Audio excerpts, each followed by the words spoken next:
कपड़े धोने वाली बहू। शादी के पहले से ही विभा को कपड़े धोने का बड़ा शौक था। कभी नल के नीचे तो कभी तालाब के पास। अरे मेरी नीली वाली लुंगी नहीं दिख रही है। विभा की अम्मा, कहाँ रखी है लुंगी? अरे वो तो विभा ने परसों ही धोकर रखी थी आपकी अलमारी में, देखो वहीं होगी। वो ना मैंने आज धो दी, मुझे लगा कि गंदी हो गई होगी। अरे कैसे गंदी हो गई थी, उसे तो मैंने पहना भी नहीं। हे भगवान, इस लड़की के कपड़े धोने की आदत से परेशान हो गया हूँ मैं। जितना तो घर में राशन नहीं आता, उससे कहीं ज्यादा डिटर्जेंट पाउडर का खर्चा है। इसकी शादी करवा दो, शादी जाए अपने घर में ही करे काम, फिर चाहे घर के कपड़े धोने हो या पूरे गांव के।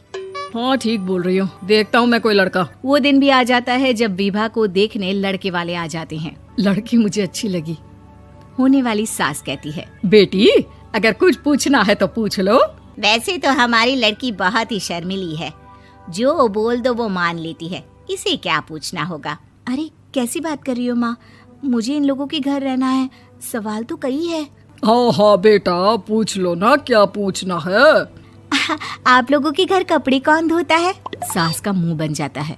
देखो, अगर तुम ये कहना चाहती हो कि तुम्हें कपड़े धोने नहीं आते तो सुन लो, कपड़े मैं ही धोती हूँ, लेकिन तुम्हारे आ जाने के बाद मैं रुमाल तक नहीं धोऊंगी। अरे चुप रहना भाग्यवान, बहू बेचारी घर आई नहीं, उसे डराना शुरू कर दिया। वो क्या है ना बिटिया, अभी तक तो ये कल्लू की माँ ही धोती थी, लेकिन अब तुम्हारे पापा तो दहेज में वॉशिंग मशीन देंगे ही। तभी विभा की माँ बोल पड़ती है, सवाल भी पूछा तो क्या। वैसे भाई साहब, मशीन की तो फिर भी कपड़े धोने की कैपेसिटी होती है। मतलब जो बिटिया दे रहे हैं ना विभा, इसे कपड़े धोने का बहुत शौक है। ये आप लोगों के क्या, आस पड़ोस गांव मोहल्ले सबके कपड़े धो दे और उफ तक ना करे। बाहर देखा नहीं आपने कितने कपड़े सूख रहे हैं, सब हमारी बिटिया ने ही तो धोए हैं। बस भी करो ना माँ, शर्म आ रही इतनी तारीफ सुनकर। और तो और एक दाग निकाल कर दिखाओ तो मान जाओ। हाँ अच्छा, माफ करना बेटा, मैंने गलत समझा।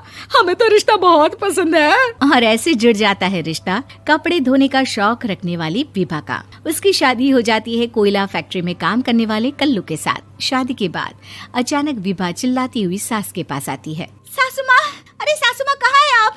ये तो धोखा है, धोखा दिया आप लोगों ने मुझे। इसे ससुर के चक्कर के बारे में पता चल गया।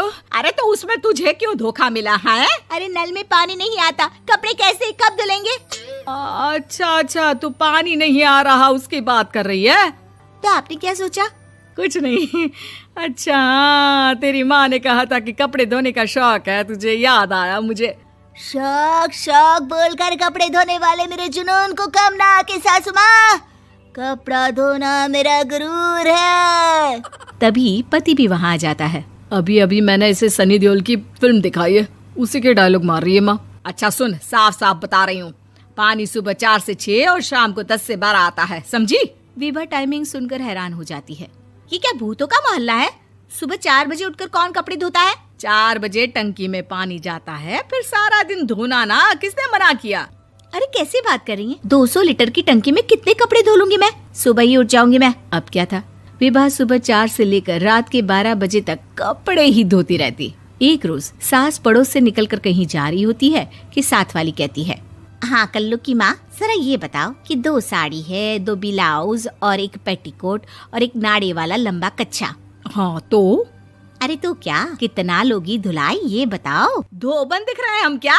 हमारे पति सरकारी नौकरी से अभी रिटायर हुए हैं और बेटा सुपरवाइजर है कोयला फैक्ट्री में। धोबन समझ रखा है हमें? हाय रे कल्लू की अम्मा, माफ कर दो, वो तो मोहल्ले में यही सब बता रहे थे कि तुमने बहू को कपड़ा धुलवाने के काम में लगा दिया है। सास को पड़ोसन की बात सुनकर गुस्सा आ जाता है। वो घर पहुंचती है जहां घर के बाहर ही इतने सारे कपड़े सूख रहे होते हैं जितने कि किसी धोबन के घर पर। अरे ओ कल्लू की दुल्हन, बाहर निकल। माँ जी यहीं आ जाओ, बाथरूम में चादर धो रहे हैं हम। अरे अभी हम धोते हैं, तुमको बाहर निकलो। ये आस पड़ोस वाले बोल रहे हैं कि हम बहू से कपड़े धुलवा कर उसे कपड़ा धोने वाली बना दिए हैं। अरे छोड़ो ना माँ जी, किन लोगों की बातों में आती हो? आस पास के लोगों का तो काम ही होता है कि वो किसी तरह सास बहू को लड़ा दे। बहू सारे घर के कपड़े धोती है, ये क्या कम है? बोलिए। सास को भी लग जाता है कि वो बहू का ये सनकीपन नहीं छुड़वा सकती, इससे अच्छा है कि खुद ही चुप हो जाए। एक रोज सास और बहू मंदिर जाते हैं, जहाँ सास की साड़ी वहाँ खड़ी भीख मांगने वाली से मिलती है। माँ जी क्या बात है, आपकी साड़ी उस भिखारन से कितनी मिल रही है ना? हाँ हाँ देखो तो, दोनों की साड़ी मिल रही है। क्या बात है कल्लू की अम्मा, तुम खुद को तो अफसर की बीवी बताती हो और ऐसी सिंपल सी प्लेन साड़ी पहनकर घूमती हो। सिंपल और प्लेन नहीं है ये साड़ी। तो क्या सोने के धागे से फूल बने हैं? कुछ भी सासू माँ, कुछ भी। हाँ बने थे इस साड़ी में सोने के धागे से फूल। मेरे पति लेकर आए थे मद्रास से स्पेशली मेरे लिए 10,000 की।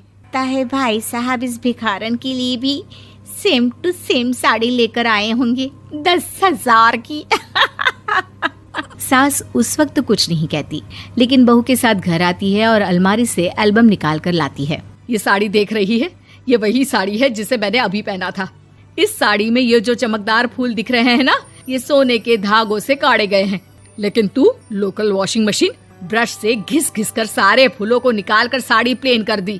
मुझे माफ कर दीजिए सासू माँ। और तो और, जब मैंने तुझे तेरी गलती के लिए कुछ नहीं कहा, लेकिन तूने तो सबके सामने मेरा मजाक ही बना दिया। क्यों? बहू को समझ में आ जाता है कि अब से उसका कपड़े धोना बंद।